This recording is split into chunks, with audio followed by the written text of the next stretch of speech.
When I was in college, I was fortunate enough to go 2 or 3 times down to Mexico on mission trips. And on one of those trips, we would go out to the different little towns or villages. They would call them ranchos. We would talk to the people there, or as best we could, not knowing Spanish. We would try to instruct them in some way in the faith. And if we had a priest with us, we would invite them to come and join us for Mass. And at one of those ranchos, we were invited to be the guests of this group of women who wanted to cook for us. And they warned us beforehand. Luckily, I was with a bunch of guys that were playing baseball at UL, so they could eat a lot. And they warned us before. They said, look, they're preparing this meal just for you. And so you're going to have to eat. We said, we're college guys, it's fine. They said, no. You're going to have to eat a lot. And so we sat down, and these incredibly poor women, maybe some of their children, sat there and waited on us and continued to bring this food out to us as we got pretty close. We didn't get there, but we got pretty close to being gluttonous. Because we didn't want to offend them, because they had prepared this meal for us. Not only did they take the time to do it, but they used the little bit of money that they had. They were living in like dirt houses with dirt floors. Right? We brought them clothes to give to them. And yet they set this incredible meal before us. And so we couldn't reject it. Right? To reject their food would be really to reject the love that they put into going and preparing that meal for us. We hear in the gospel today that Jesus knew that his hour had come, that he loved his own in the world, and he loved them to the end. That he loved them to the end. In my first 2 years as a priest, I was at Wisdom on the UL campus, and Father Sibley always had a theme for his 3 homilies that he would give during the Triduum. And as much as I try not to mimic Father Sibley, I thought that that was a good idea. And so the theme that kept coming to me as I was thinking about this week is that what we are doing changes everything. Right, what we are gathering to do tonight, tomorrow, and Saturday night and Sunday to celebrate has to change everything. And so that's going to be kind of the focus of my homilies. Right, that today's celebration has to change our understanding of what love is. Right? My understanding of love was changed when I went to serve people down in poor Mexico, and I came back being served a lot more than I served. Right? They showed me that love was giving of oneself, right? Time and money and resources, to be able to give that to someone else. Sometimes a complete stranger.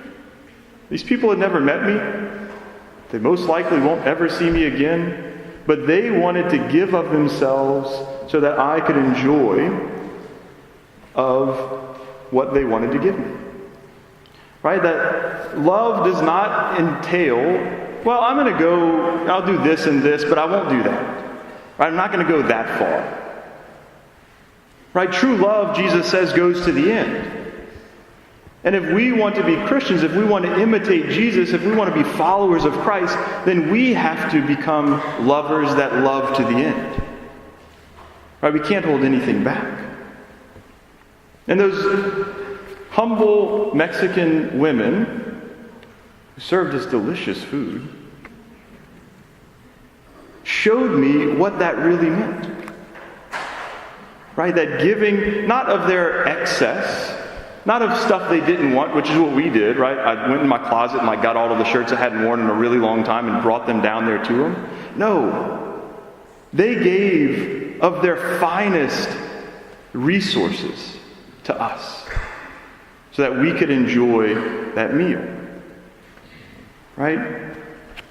These poor Mexicans gave us, air quote, rich Americans, so much more than we gave them.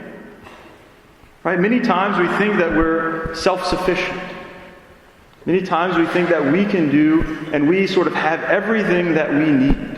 Right? We don't need anybody to give us anything.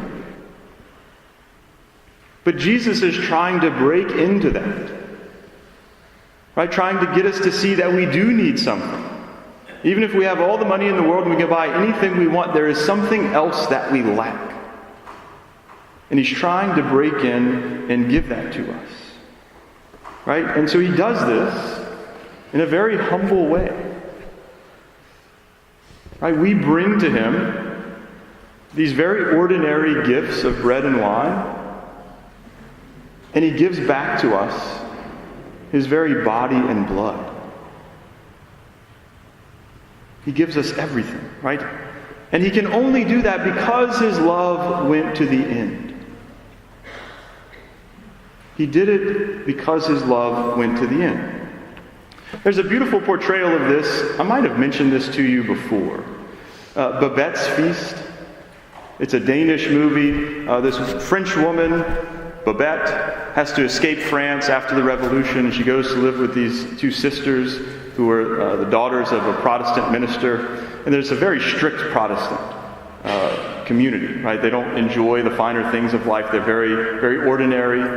And so she works for them for years and years and years, cooking them these very sort of nasty meals. And she wins the lottery. And she begs the sisters to allow her to prepare them a real meal, like a real French meal. They didn't know that she was one of the best chefs in France in her day. And so she prepared this amazing meal for them. And there was one guy who was in the military and had traveled around a lot, and so he knew the finer things of life. All the other people at the table had conspired to not really enjoy it, right? We're going to do this to appease her, but we're not going to enjoy it. Well, everything that came out, he would say, this is the most magnificent thing I've ever had. I've only had this one other time at this one particular restaurant. And so the night goes on and they enjoy this amazing meal. And at the end of the night, the sisters thank Babette. They ended up enjoying it. They thank her and they say, what are you going to do with the rest of your winnings? And her response was, there is no rest of my winnings. She had spent everything that she won on this meal, to allow these people to experience something amazing.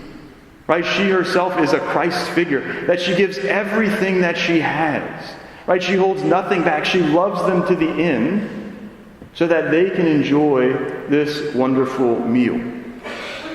And that's exactly what we come here to do. We are able to come here tonight to celebrate the day on which Christ instituted the Eucharist. And we can only enjoy it because he held nothing back. Because he loved us to the end. Because he gave his very life so that we could receive this meal. So that we could enjoy it. So that we could be transformed by it. And then go out and do the same. Right? This can't be something that stays here. It has to be something that changes everything. And so as we receive communion, we should make that our prayer. Right? That we can go out into the world, into our homes, and that we can love to the end. That we cannot hold anything back. Right? That we can witness to the world, that we can witness to our families, that we can witness to the people next to us in the pews. That we have been transformed by this sacred meal that Christ has given us. And that transformation means that we will hold back nothing. Right? That we will love one another to the end, just like Christ loved us.